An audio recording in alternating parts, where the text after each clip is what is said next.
दोंसे खन्थाइजों बिजाबखौ बेखेवना होनायसै बा होनबा मोजां जायो।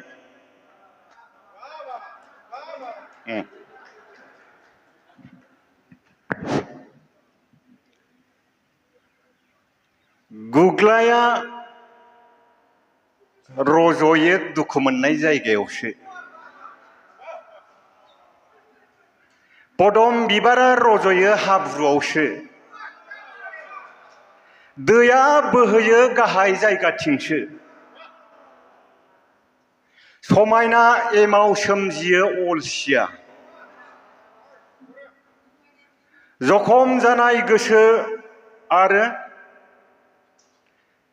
गोरिबनि देरायाव सोमजियो थुनलाइनि फुंखा। अख्रांनि समायना हाथरखिखौ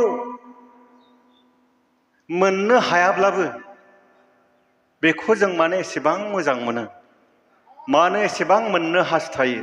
गोजोन्थों।